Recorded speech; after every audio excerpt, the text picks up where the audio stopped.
All right, welcome in, y'all. My second San Francisco Giants baseball video. Getting ready for the season to start. Spring training just opened up. Giants had their first game today.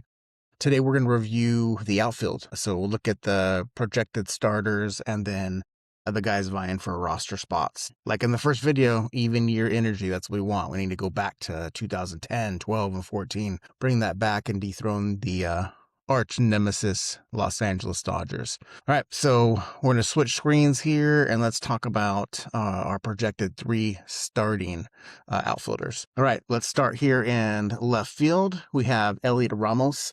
I'm a big fan of this kid. Biased again because I've had him on one of my dynasty fantasy baseball teams. He broke on the scene 2 years ago. He ended up making a crazy all-star game, but he was on this home run trek where he just was hitting home runs just left and right. So as a Giants fan, just had me pumped for what the future could bring. Last year, he dipped down a little bit in his batting average, but I still like his bat. He's got some pop. They had him hitting leadoff quite a bit against left-handers because he's good against left-handers. But his overall average for the year was 256. He hit 21 home runs. I'm hoping we'll see an uptick in that this year. He had 69 runs batted in. He's the first right-hander to hit a splash hit into McCovey Cove. That's pretty awesome. He did that, I think, in September of 2024.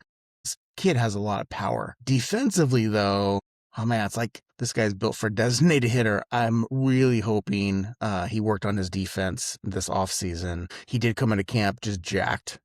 Looks like he dropped some pounds, but also put on some muscle. Defensively, he's among the lowest ranked outfielders. Reads the ball poorly. He's a little slower in 2025. And then he takes poor routes on the balls too. Reading it, right? Poor. The route's going to be poor. Can't reading it. His instincts in the outfield aren't fantastic. And just kind of an inconsistent outfielder. I'm really hoping his offense takes a step forward and defensively he improves at least a little bit. We'll be realistic. He's one of the worst. Yeah, at least a little bit. He just seems like he's an athletic specimen. So if he can just get those instincts down, playing the outfield, he could be, pretty solid for us defensively too. I'm hoping. Fingers crossed. Going to center field, this is one of our other big signings in the offseason. Harrison Bader, defensive wizard. He was with the Phillies last year. I want to say before the Phillies, gosh, was it the Mets or the Twins? I think it was a trade deadline. He ended up over there on the Phillies. Center field, dynamite. He's a Gold Glove winner. His fielding skills, reads on the ball, speed are just excellent out there. I think if you're coaching young outfielders, Harrison Bader is the videos you're going to want to share with him. But opposite of Ramos, he's got the instincts, play the position, gets good jumps, reading the ball well, tracks it down, makes spectacular catches. So I'm excited about that signing. I think that was a good signing with the Giants.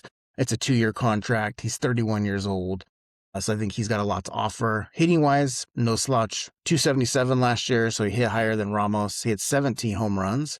So I was thinking, that's nice. 54 RBIs, and he had 11 stolen bases. So I'll take it. I think he's going to be a nice addition, bringing some veteran leadership on this team as well. Moving over to right field, we got Jung Hoo Lee here. So he was our signing, I want to say 3 years ago, big offseason signing 3 years ago. Really thought his defense was going to be better there in center field. He does have a strong arm, but he wasn't great. He wasn't great there in center field. So he's going to move over to right field. We had Mike Yastrzemski playing that position, right field, for a number of years. For a while, Yaz was my son's favorite player. He ended up naming his lizard Yaz, his gecko Yaz, a few years ago because, he just was pumped on him. He's got like I said, strong arm, but he gets, like Ramos, poor reads, poor jumps on the ball. Right field's probably going to be a better fit for him. Also, fingers crossed on him, too. We can't have errors out there in the outfield, and we need to save some runs, and that's what Bader does. So maybe just by osmosis, being around Harrison Bader, Ramos and Lee will get better.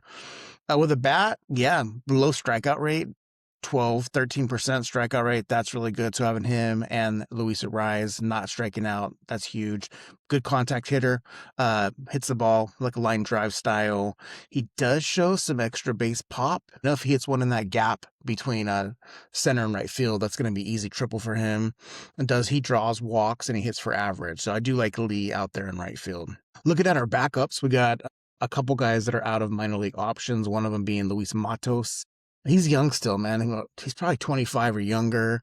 He's looked really good in the minors. He's had some flashes with the Giants when he's come up. I want to say that was 2024 too, I believe, where was showing a lot of, he just was locked in. He was locked in like Ramos was. Maybe it was 2023. We saw that with Tyler Fitzgerald too. They just came in and they were just hitting the ball out of these parks. It just hasn't panned out for Matos yet. Not in the majors. He's out of options. So if he doesn't make it, either we're gonna look to trade him or he'll be on waivers. But I'm rooting for Matos. I'm excited to see what this kid can do. He's young. I was higher on him than Ramos the year that Ramos got hot. Matos was one of the guys I was trying to trade for in my fantasy league. It just didn't work out. But so far, he hasn't been consistent for us. I'm rooting for him. Another guy I want to talk about is Grant McCary. He's farther down here. He came up, probably spent the most time with us in 2024. He's got that power speed mix, excellent defender. So he could lock down. He could be a defensive placement if he does make the teams later in games. He's got good speed, has had some power flashes, just low batting average in the majors thus far. I don't think he was with the pro club too much in the majors too much last year, if I'm remembering correctly. But yeah, he's not out of options. So yeah, he's somebody that could be sent down and get regular playing time. Another guy is Drew Gilbert. See him right here. He came over in the trade with the Mets last year when we sent Tyler Rogers over to the Mets. Drew Gilbert came over. Another player like Matos, really good in the minors. Strong, high average. He's very energetic like that. We'll see. He's got options too, so I'm going to predict he's going to start in AAA. But if there's any injuries, he's a guy that I was glad we traded for him when we sent Rogers over there. I feel like we got a good haul from the Mets for Tyler Rogers. And then let's talk about Will Brennan, the recent signing. He signed after Luis Arraez. He was a Guardian for come up in that system. I think the Guardians drafted him. I believe he's 28 years old. He's a contact hitter. I would say like Arraez is, at least when it comes to right-handed pitching. He's aggressive up there like that. Doesn't strike out a ton. That's good. Against left-handed hitting, though, it's a struggle. So if he ever got into a platoon with somebody, he's going to be sitting most likely when a left-handed pitcher's up there. But I thought that was a really good signing. I like the depth that Will Brennan added in there, and you can see they're already plugging him into three, our third option for left field and center field. So yeah, we'll see. And if right field, they have him as our second option. So I think the team's pretty excited about him. And ESPN has him there in the depth chart. Moving over to designated hitter, another guy who could play outfield, but also get some first baseman reps is Jair Encarnacion. We see him right here. And center field, I'm not seeing him playing center field. And in a right field, I see him in right or left. And then he can play first base as well. We see him fourth option, but designated hitter would be a spot for him.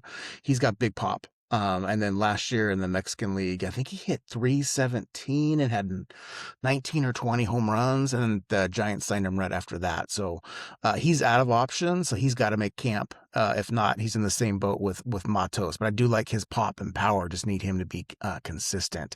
But designated hitter-wise, you also have, if Bryce Eldridge makes the team, could be rotating between Rafael Devers and Bryce at first base. Neither one of them stellar with the glove.